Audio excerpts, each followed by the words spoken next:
All right. Hello and welcome back to Multifamily Strategy Live. I am back from vacation.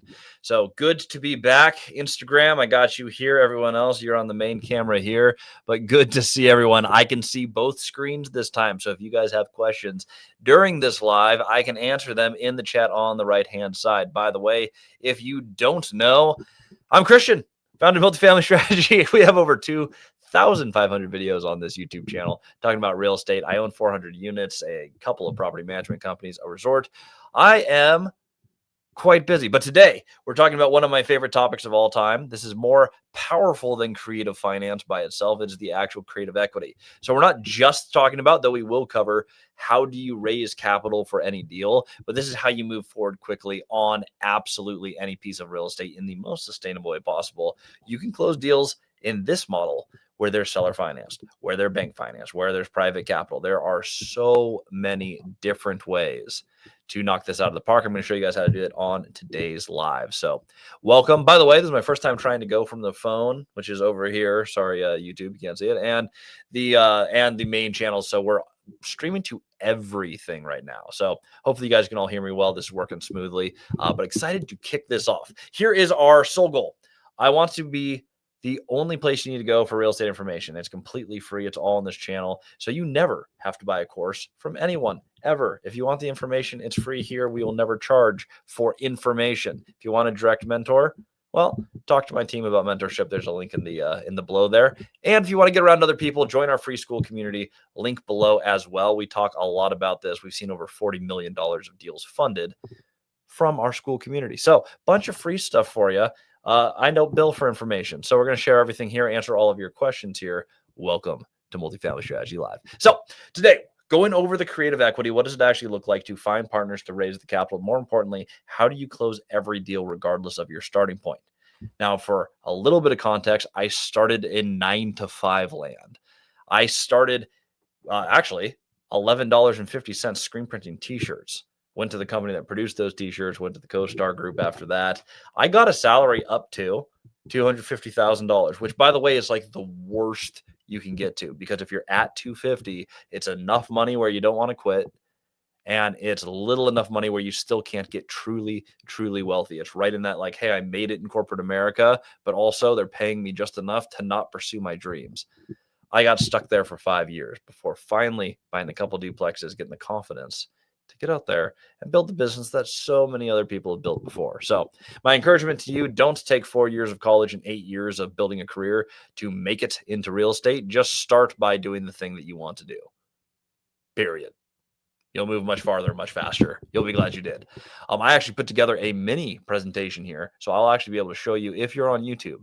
If you're on Instagram, the information is still just fine. I just have a couple of visuals here that I'm sharing, but you're welcome to hop to the YouTube channel, Multifamily Strategy on YouTube. Other than that, I'm watching, again, both screens, so I can see all of your questions here on any of the platforms. So let me do the magic here. Let's share a screen and let's get going.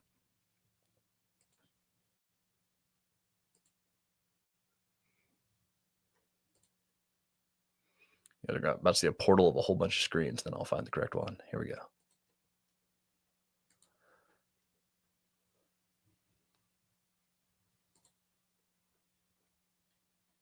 All right, we should all be here. So my overall goal, if I go back to the beginning of this bad boy, which is a good place to start,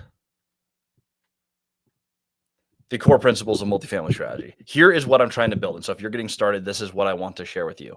This is what works. Buy deals that cash flow day one, period. Buy income. If you buy income, you get a raise every time you close a deal.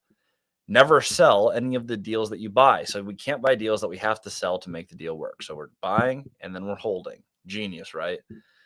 If you buy income and hold it forever, your income goes up forever. So if you do 1, 2, 3, 4 deals a year, every single year you get 1, 2, or 3, 4 raises. This is how I actually built a fairly massive passive income. If it doesn't cash flow from the beginning, simply don't buy it. If you don't believe there's enough deals out here to do this, drive 30 minutes in any direction from where you live. There's a lot of buildings. Guarantee you, not everyone who owns them is losing money. There's a ton of real estate out there, a ton of real estate. All you have to do is find deals where you get a yes. Once a quarter, twice a year, you move forward faster than you think. From the time people buy their first deal, usually within 5 deals or 5 years, they're financially free. It's crazy how fast it happens. Why listen to me, by the way, if you're brand new to this channel? I'm Christian Osgood. I founded Multifamily Strategy. I've been running this for 5 years. We have a mentorship group that's had over 1,000 students go through millions upon millions, tens of millions of dollars per year of apartments are purchased through the mentorship group. And we share all the information for free here on YouTube. I've owned and started 2 property management companies, still hold one of those today. I own over 400 rentals, about to close on another 144 unit, which I'm so excited for. This YouTube channel here has over 112,000 subscribers, which is awesome. And if you haven't subbed yet, please do. Again, the information here is free, and it is the greatest privilege of my life to get to share all this with you guys and ride the adventure with you. As a note, before I get into the creative equity, I think this is actually important. I started with the Dave Ramsey method. So when I started, I went to college for first, second, third, fourth job. I built this career, and it got me to do duplexes. I met a young man named Cody Davis, who I originally started this channel with. And at the time, he had no college degree. He had no job. He had 30 rentals at 20 years old. I was sitting there at 29, having gone to college, worked for 8 years. I had 4 rental units. I realized in that moment from meeting him, there's another way to do this. No one can do anything that you can't do. Everything is possible. He showed me, hey, wait a second. I've been going about this wrong. If the goal is to get rentals, to make money, making money to get rentals is probably not the order of operations. So I went from the CoStar group to owning rentals. That's actually a 44 unit I closed at the very beginning of this year. This is the fun side. Backwards hat Christian, much better than double chin Christian. So again, 44 rentals, over $35 million of real estate. It's actually probably a little bit closer to $45 million of total real estate owned. $50,000 per month of free cash flow. That is after expenses. How do you build that? Just buy deals that cash flow and then hold them. It stacks faster than you think. It starts slow, it stacks fast. But how do we close all these deals? How do we pull this off? I share this every video. We're going to talk about the last one here. There's the deal. There's the debt. I'm known for creative finance. My first 17 deals were creative finance. 17 out of the first 20 deals, creative finance. Where's the rest of the money come from? How do you structure these deals? This is the fun part. So you need to know how to do this with or without bank financing. So the financing doesn't matter. You just need to find the right team. So if you are starting right now and you have less money than you need to buy the amount of real estate that you're after, equity partners, you get to share everything. You can borrow their qualifications, their money. You can borrow their net worth, which banks are going to look for. Seller finance doesn't care. You get to borrow their experience. They can add their actual experience to your team. They can actually help you run these properties and scale your portfolio. More importantly, banks and many lenders want to know, hey, am I lending to, especially this is for bank or seller finance, am I lending to an experienced team of operators who knows what the heck they're doing? What is our risk profile? All of that you can borrow. Credibility, credit score, experience, cash for the deal, liquidity. All of it you can borrow and add to your team. However, we don't want to hold these people in the portfolio forever. That's why I hate it when YouTube channels push this. Well, just use OPM, other people's money. You'll become rich. Sure, you may need to add other people to your team, but you start with a deal, then you find the debt product. And after you find a deal that already makes money and it's your deal to lose, you come in and you bring in more people for whatever you need and whatever you're missing to close the deal. We're going to pair this with an option to buy them out. The goal here is that the real estate buys the real estate. So if you want to do this unbelievably simple, only look for deals that cash flow day one. And if they don't, then just keep negotiating them. You either bring the price down or you get better terms. That's it. Borrow less money or borrow cheaper money. How you get a deal to cash flow? You get a deal that does cash flow. You found the debt product you want. Most of your money is here. Sometimes all of your money. If you need a partner for any of the previously listed things, experience, capital, liquidity, credit score, you name it, you bring people into the deal and you pair this with what's called the option agreement. It is a simple agreement that allows you to buy them out at a fixed rate at a fixed period of time.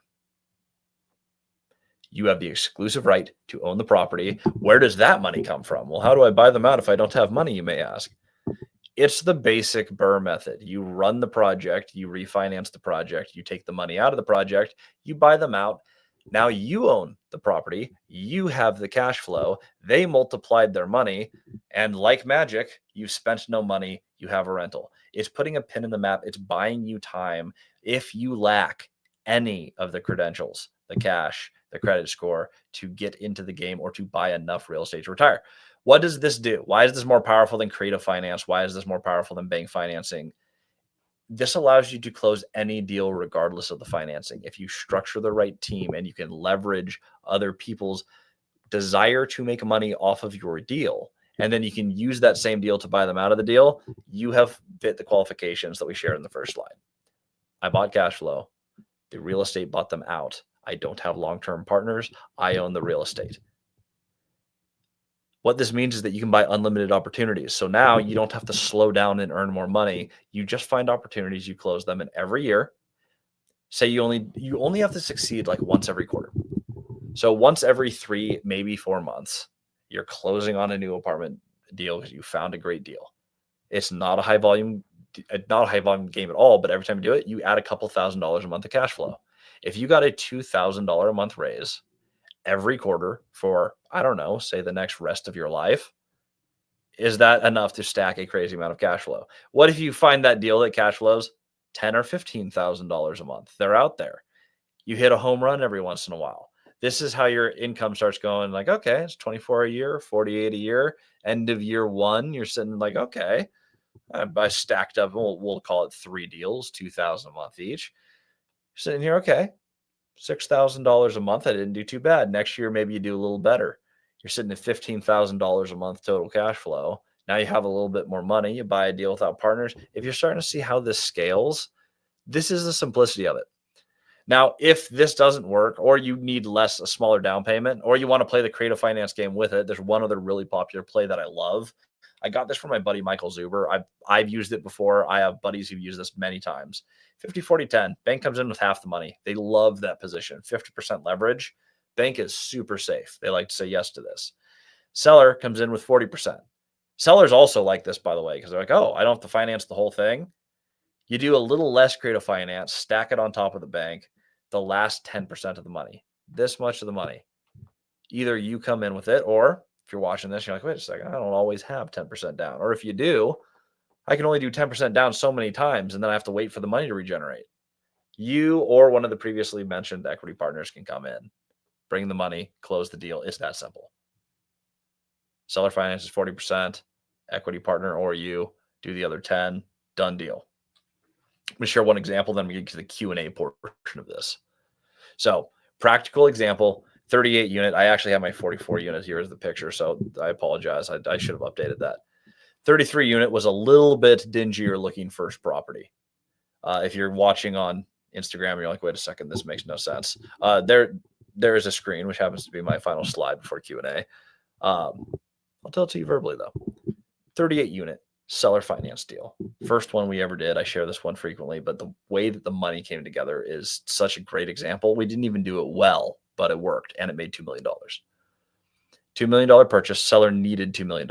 15% down. That was the minimum to pay off what the seller already owed. So for them to even be able to finance, we had to find $300,000. They wanted to retire on $10,000 a month. We didn't have enough money in the deal for it to cash flow. Normal person looks at this deal and says, doesn't cash flow, can't lose money, I'm out. I go, how would we make this deal cash flow? I still remember sitting in the office on the staircase with Cody saying, it doesn't cash flow, but it's a great deal. What would it take to make it cash flow? In sitting on the stairs with a 20-year-old, we came up with this genius idea of, well, okay, it should be cash flowing. A lot of tenants aren't paying. There's a lot of vacancies. What if we came in and fixed those first, then started paying $10,000 a month? Went back to the seller and we said, hey, you can have your $2 million. You can have your 15 down. You can have your 15% down is $300,000. You can have your $10,000 a month. All you have to do is wait another 6 months for the $10,000 a month, and we got you. They were totally okay with this. They were able to retire off this. They said yes. Now, in this market, 38 units, average appraisal is about $100,000 a door. So the building, if operating correctly, should be worth $3.8 million. Who here, and actually feel free to let me know in the chat if you want me to feel like this is a participative event, who here would find $300,000 to make $2 million. If you were like, hey, I'm 99% confident, maybe not 100, I'm 99% confident that I can make $2 million. Can I find 300,000?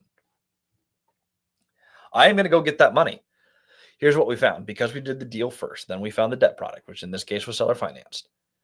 When you get to the end, the part that everyone worries about that we didn't have 300,000.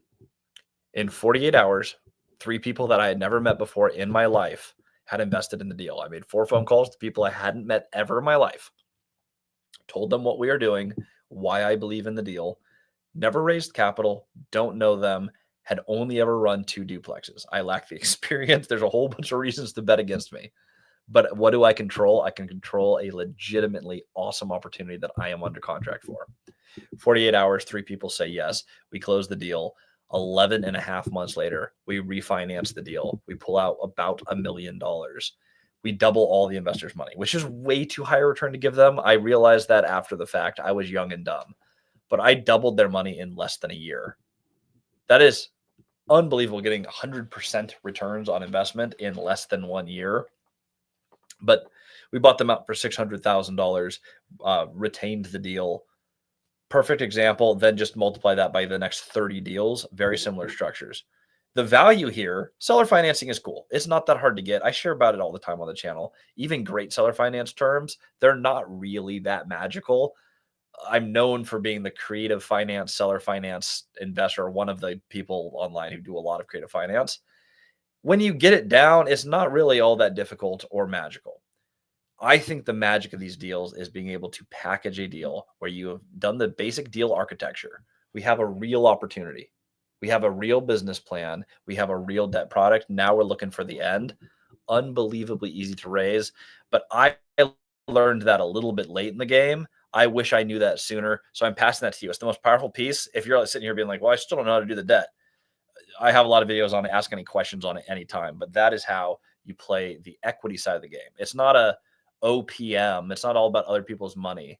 It's about involving the right people who have the right pieces in your business temporarily so that you can make a return that they're happy with and you can retain the financial freedom of owning the building and the cash flow. That's what I wanted to share today. Let's get into the Q&A part, which is my favorite part of live. And I do see we have a good deal of questions here in the chat, or at least comments we're going to figure out as we go. First of all, there's a comment, and it is a fact. So I'm going to go put this up on the screen. Jefferson says, "You are awesome, Christian." Actually, I'm not awesome. I'm an average person who just realized, wait a second, I can do the same thing that other people are already doing. I saw what a 20-year-old was doing. I have followed that. If you guys have checked out the podcast, the Owner Meeting podcast, I've had some rock star guests on there. All I do is interview other owners, get takeaways from what they did right, and learn what the dumbest things they did wrong. And then I don't make those mistakes, and I apply it to my business. If you guys want to check that out, it will help you guys move forward faster too. That's the Owner Meeting podcast. You can check it out on iTunes, Spotify, and wherever. But the fact that I am, in fact, not awesome, I'm completely average, should encourage you that you can build a better business than I have, as many of my students have in multifamily strategy. Oscar says, you've been finding deals through real estate agents. How do I decide to, now I decided to book coffee meetings. Excellent. That's what you want to do. What do you say at the meeting? Okay. So I actually break this down in the mentorship. There's a section on the education tab that goes through this, but I will lay it out as simply as I can. So when you get to the actual owner meeting, first of all, please don't just dive in and start having a meeting. Like, do the normal human thing. Do a little small talk. Then you go to a verbal agenda, which is not verbally saying, hey, for the next 15 minutes, we're going to talk about this. And then I want to move. You're saying, hey, thank you for meeting with me. What I really wanted to talk to you about today was how you built your business. Here's what I'm trying to do, and tell them this in less than a minute. I'm trying to build a portfolio to $15,000 a month cash flow. I started with duplexes. I'm only $2,500 into that cash flow. I've noticed you're buying bigger buildings. I figured I can stumble my way there, or YouTube my way there, or I can just ask the person who's already done it. I'm not blowing smoke up their butt. I'm just trying to tell them I do sincerely admire your business. You've done something I haven't done. I want to meet with you because you've already done the steps that I need to do. As long as that comes off authentic, people, it takes the guard down and it sets the tone for, hey, I'm here for information. I'm not here to buy your properties. So never ask them to buy their buildings. Just talk to them. Hey, how did you structure this? Did you use partners in your business?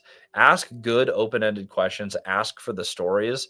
When you did this really right, what ends up happening is it's almost always a truck for some reason. They plop you in their truck, they drive you around their buildings, they tell you all about the portfolio. Happens all the time.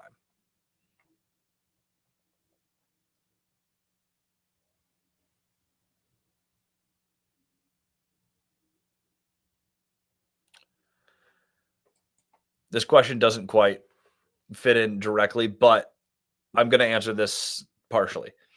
Can you be my equity partner? I want to buy a game of GameStop. I'm going to ignore the back half of the question. I do get a lot of questions to be an equity partner. I do have some rules for this. I don't invest with first-time investors. I do teach first-time investors, and I'll never use my own community as my own pipeline for deals.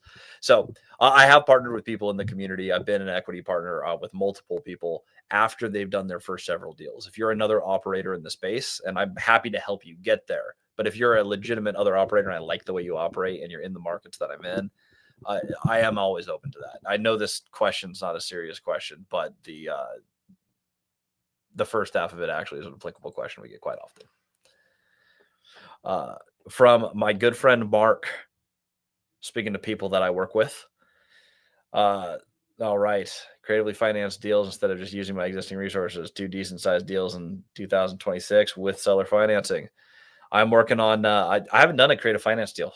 Incredibly, this year we've done some very creative deal structures. We've been very, very, very creative in deal structure, but all my deals this year were conventional. I am looking like next year, probably Q1. I'm looking at about 150 unit seller finance deal. Amazing interest rate, amazing price. I am pretty excited about it. So, Mark, they are definitely out there in all deal sizes. 5 units, 20 units, 150 units. I'm seeing a lot of stuff continue to hit the market.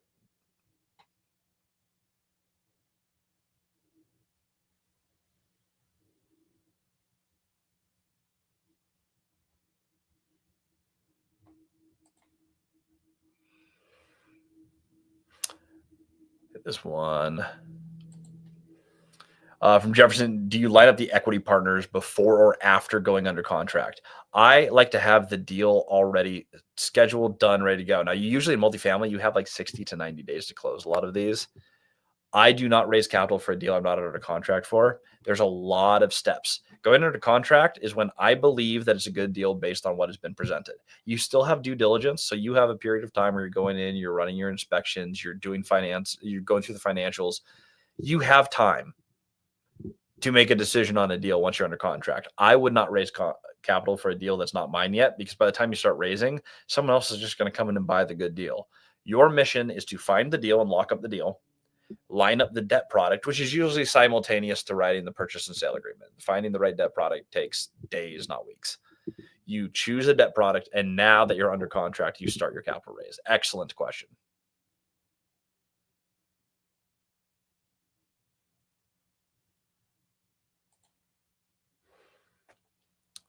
From Oscar, notice when raising capital, going right into the sale or the raising part, I get some yes, but I get more no's. Owner meetings over coffee without asking for money works a lot better. It absolutely does. It's never about getting a deal. It's never about getting money. It's about building connections. Those connections are going to come up throughout your portfolio. It could just be a reference to the best property manager in town. It could be they have someone who wants to fund your deal. Occasionally, they'll partner with you. Sometimes they'll sell you a deal. But it's about growing your network and getting connections with people who've already built the business. I have built my entire business on that. My only pipelines are meeting with owners over coffee and talking to brokers about existing deals on market. I've bought a lot of real estate that way, and I'm not the most aggressive buyer of all time. I'm really not.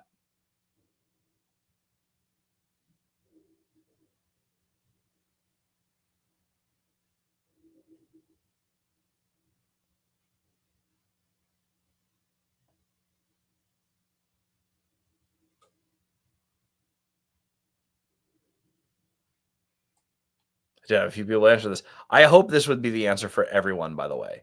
If you should be able to find 300K to make a couple million. It is amazing when you find a good deal.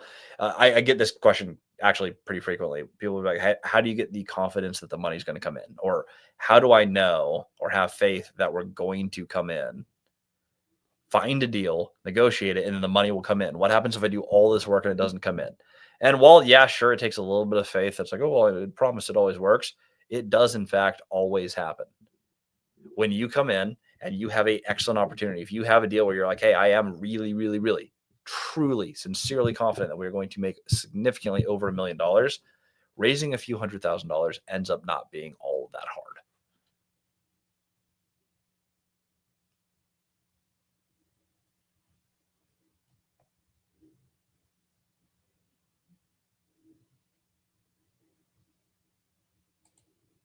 Yeah. My first deal, I shows you didn't even cash flow. I think what this tries to say is that on my first deal, it wasn't cash flowing, hoping to rectify myself. It's a hard position to be in. I've seen this done before, especially in the beginning. You have to build as much cash flow as possible. I set the simplest rule possible. This is my complete financial thesis: is if you buy income, you will have more income. If you only buy income, you're left with more income.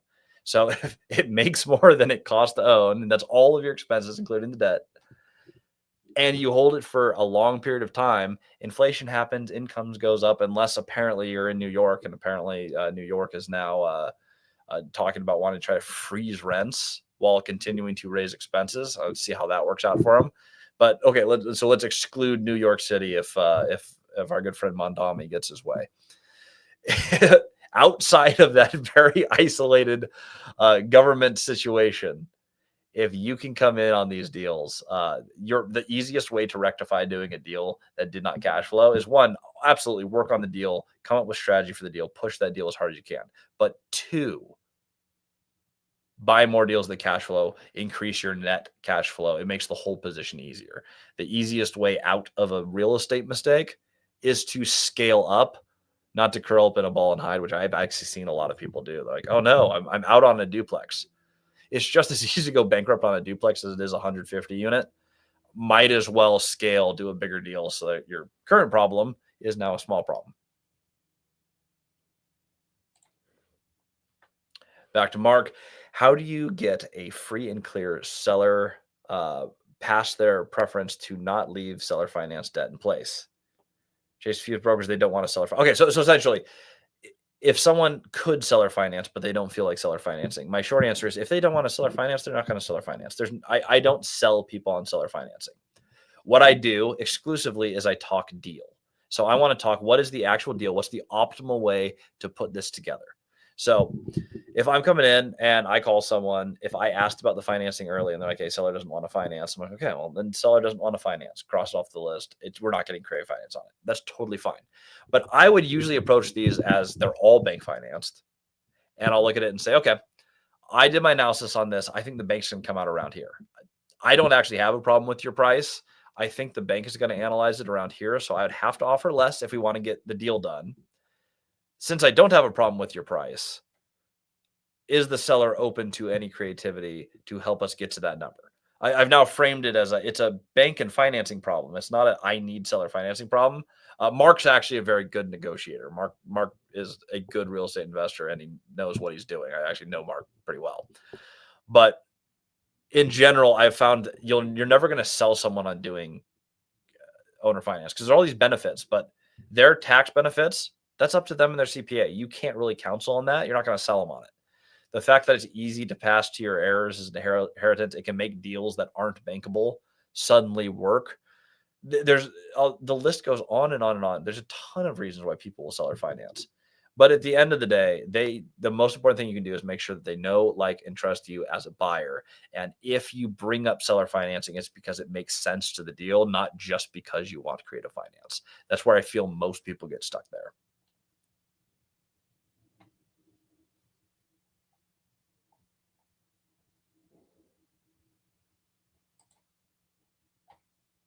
And Remy, who I believe I'll see at our upcoming Robinhood event, December 5th. I'm going to be at my resort working on a project. Invited a few people over. If you find that on Eventbrite, you can always book a cabin and hang out with us there. I think I'll be seeing Remy at that event, if I recall correctly. But having such bad analysis paralysis. Ooh, okay. This This is like the most important thing to get through.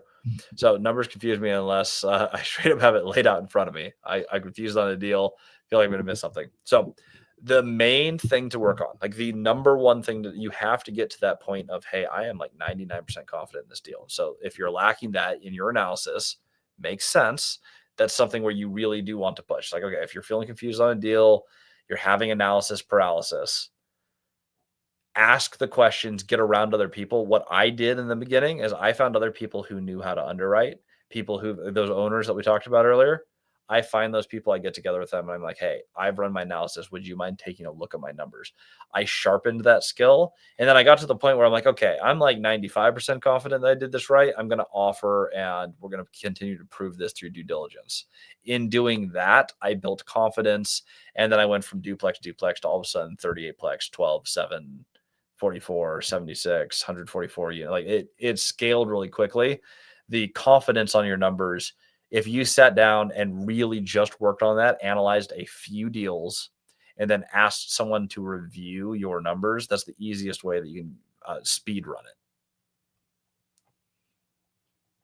it. One more from Mark, then I also see some questions over here on Instagram that I will get to. Is there a more efficient, or is it more efficient to focus on listings that offer seller finance or focus on? No. So I only look for deals. I don't care what the deal is. I don't care what the price is. I don't care what the terms are. I look for real estate where this is at least looking at on market listings. I am looking for listings that look like what I want to buy, and then I'm calling on those and I'm learning what the deal is. Sometimes you can negotiate the price right way down. Not often. Sometimes happens. Many times there are deals that have been around on market for 150 days. They might be open to creative finance when they weren't earlier. I'm still going to work the deal as if it wasn't creatively financeable. But all I'm doing is I'm looking at the deals. I'm saying, hey, what would make this a good deal? And then I'm offering that. I want to find buildings that I would like to own. And if I know they're willing to sell, that's enough of a lead for me. Let me answer a couple of questions here from Instagram. There's a few here on my screen here. I'll read them off since they don't show on the screen for YouTube.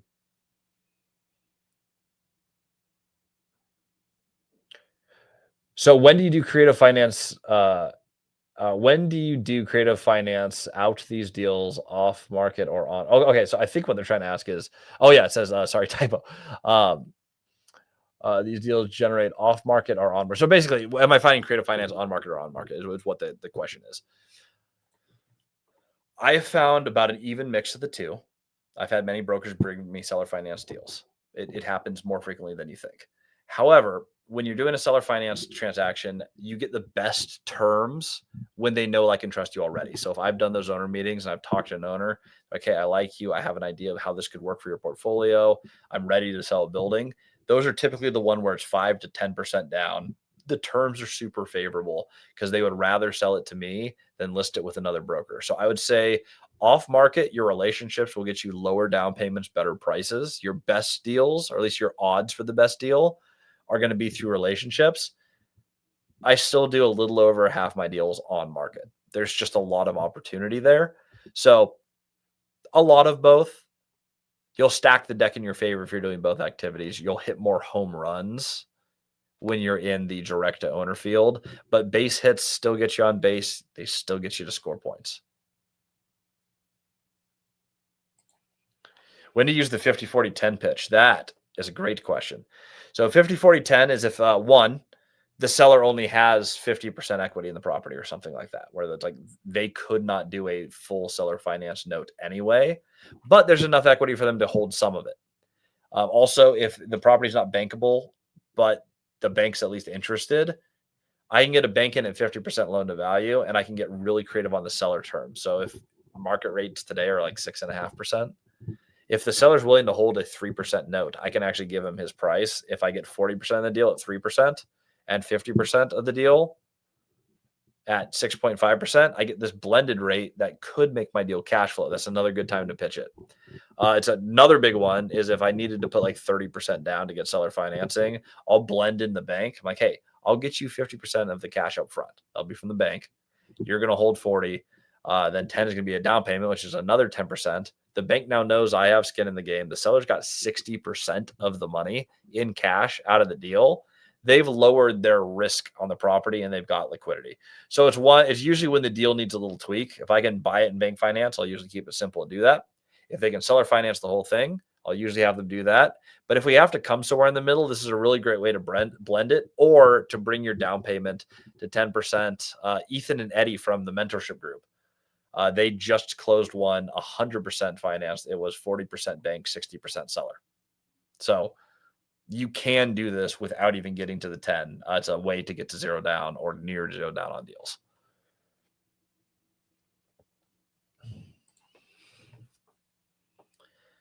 From Christ Crazy 33, I came across a deal on the MLS for 13 units, and the broker mentioned that the seller is willing to keep some of the equity in the deal. In your opinion, is this an opportunity for seller finance? It could be. If the seller wants to keep equity, I usually say no to that. I don't want to have a new partner that I don't know, especially if the prior owner has not got the property in the condition that I want to run it in. So I find typically someone who already owns it is going to have a lot of opinions. I think the risk of having a owner as an equity partner is really scary. This could be a good time to pivot to, hey, maybe not equity, but would you finance that equity and come in as a seller finance? I actually think it is a very easy and very natural lead in for seller financing.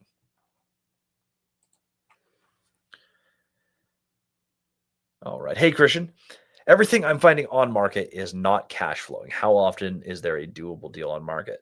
This is the beauty with on market deals. I don't care if they're cash flowing or not for how they're listed, because I'm not trying to buy whatever's listed.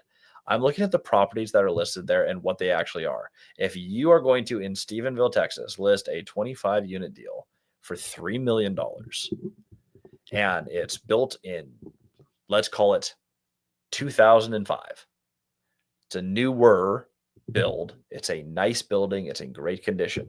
I want to own that building. I don't want to own that building for $3 million. That is too much for a 25 unit right now in Stephenville. Now, maybe it's not a terrible deal, but there's no upside on it. Now, I bought a 25 unit in Stephenville, 1980s build for $2 million, $3 million, or maybe it's 3.2. I'm not interested in the price. What I'm going to do is I'm going to call on that property. I'm going to ask questions about it. Hey, look, interested in the deal. First thing I'm going to do when I call, being interested in that property, I'm building a relationship with a broker who lists the type of properties that I want to buy. That's the first thing that I'm knocking out. The second thing that I'm doing when I do this is I am building an ongoing relationship with, they are understanding how I operate. Now I'm going to offer on this property what I think is a good offer. So if we find in this that, hey, it looks like it's probably going to be bankable or bank financed, but the price is too high, I'm going to come in and I'm going to offer what it's worth. I'll come in, hey, I think the bank's going to lend up to, I think they'll agree with a price of about $2.5 million. That's the most I can do, because that's where we're going to find financing. I can have that conversation. And now I've moved not just from someone that the broker knows, I'm now someone who calls, analyzes deals, and quickly gets back to them with a price that works. Sometimes people say yes, but more importantly, you're setting a precedent for how you operate, that you're a ready, willing, able buyer. Brokers remember that, and they start bringing you even better deals. So that's what I'm looking for what's listed. I don't care what it's listed for. There's no such thing as a good or bad deal on the MLS.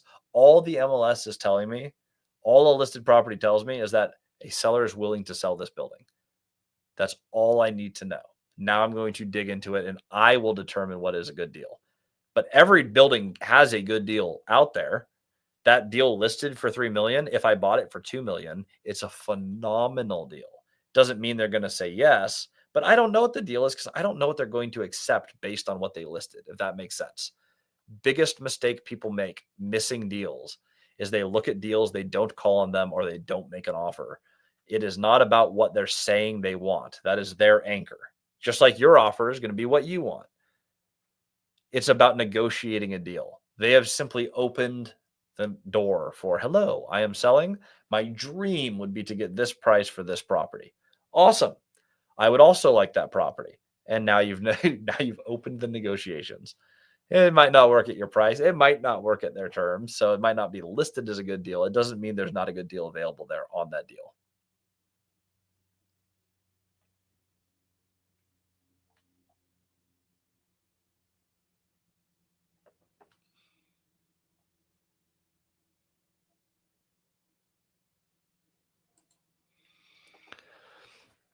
What do you do if the broker wants pre-approval before going under contract? First of all, brokers usually don't get stuck on pre-approval unless you have not already established yourself as a ready, willing, able buyer. So usually when they start asking that, it means they're suspicious that you're not able to close the deal. Some brokers just do this as policy, in which case you let them confidently and directly know, hey, I will be using capital partners on this deal. When I close this deal, there will be more people on my team. That works half the time. They're like, oh, okay, understood. A lot of people raise capital. A lot of people syndicate. A lot of people do JVs. There's very, very, very, very, very common to negotiate a deal and then close the deal. You're working on getting their confidence that you are going to be the buyer. So if you don't qualify, your goal is to get them to communicate to the seller, hey, we think this is the person that you want to sell to. Here's why. That's all you're trying to push is, I'm going to buy the deal. I'm going to close the deal. This is my business plan for the property. This is how this is going to work. If you can get them to do it, they'll do it. So take control of the deal as the buyer of the deal is the main thing. The other way to get around it is to simply find people who are interested in investing in the deal and then have them submit their proof of funds or get pre-approval. That's pretty easy to do too. Most good agents aren't going to worry as much about the pre-approval as who they're selling to in the deal. So I'm going to get in, I'm going to negotiate the deal. I don't usually, when I was less confident, I would get asked more often, hey, can you get pre-approved or can I see your funds? If you can actually project confidence and you can come in and say, hey, I'm ready to write this up. This is what I'm looking at doing. Can we get an offer in? I'm controlling the deal. If they're like, hey, can I see proof of funds? I'm like, well, let's get the offer in. I'm going to close this either way. Here's my structure. I'm going to bring on a couple of capital partners. I'm not new to this. This is how we're going to do this. This is the deal structure that works for me on this deal. I am going to close the deal. If they're still stuck on it, they're just not a good broker. I usually don't waste my time with them. If a broker does not know how to put together a deal with a ready, able, and willing buyer, they're not really a very good broker. I close deals. Before I closed deals, I was confident that I close deals. I can communicate that to people. If you lack that confidence, that is one that you should absolutely drill. Have confident conversations with people. Practice eye contact. Practice tonality. Know when to end on a down note or an up note. A down note is final. An up note invites more conversation. I'm negotiating. I'm ending on an up tone. What do we think about this? If I'm negotiating, I'm going to buy the deal. Down tone. End of statement. I'm your buyer. Let's roll. If we're stuck on something like that, like finding proof of funds, I'm like, the proof of funds are going to come as we're going through the deal. I have multiple people who are going to be considering this. If you would like me to gather their credentials, I can, but they're not going to want to submit anything until we are under contract to buy a deal. The deal is not real until it's under contract. I am your buyer for this. Let's go. Oscar, one time I negotiated with the agent and got him to agree to put me under contract without pre-approval letter. It's usually not as hard as it sounds. You just have to, like, brokers want, especially a good broker, they want to work with a real buyer. Their goal is to get the property sold. They don't want to go under contract to someone who's not going to close. You just have to be confident that you know how to close and communicate that with your broker. Well done, Oscar.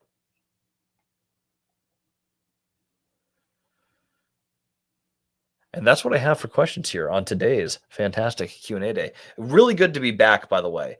I haven't taken a vacation in a long time. It's crazy getting a little bit of context, taking an actual few days off. I had 3 days where I actually shut off my phone. I've only worked on building this community, on multifamily strategy, on building this portfolio for years. I've been pushing this and pushing this and pushing this. It was really weird taking a few days off, very refreshing. I am now back. I'm going to give you guys a couple of announcements that I'm very excited about. This is for everyone in and out of my mentorship group. This is for the community at large. One, if you haven't yet joined the school community, it's completely free. Tons of resources there, free calculators, massive. There's like 2,500 people on there. That's multifamily strategy community on school is completely free. Join that. If you haven't followed this YouTube channel, join the YouTube channel. Give it a like and subscribe. I think we get more people out here and get more comments. I really appreciate getting to share this. It's a huge privilege. If you guys have questions, the goal of this channel is to make all information on real estate free. You have questions, they will be answered here every single Wednesday. This is how this works. So bring your questions. We will run them here. If you're looking for a direct mentor and you want to look into that, there is a link below in the live. You can book a call with my team and talk about it. Here's my one promise to everyone. Everyone who joins the mentorship, I work with until you find a deal, period, guaranteed. There are no subscriptions. There are no upsells. I have nothing else to sell you. If you want a mentor, I would love to look at being your mentor if it is a good fit for you. If you just want information, don't buy a mentorship. Ask your questions here on the YouTube channel. I will put everything here that you request. I'll make a video for anyone, anywhere. Join that school community. The information is free. I want to kill every other online course, all the other gurus. Information is out there. We're in the internet era. Just ask your question. If you want to coach, I'll do it. But the information is here. So excited to be back, excited to be able to share with everyone here. If you guys have questions, let me know. Ask in the comments. I'll see you guys all on YouTube Live next week, same time every week. See y'all later.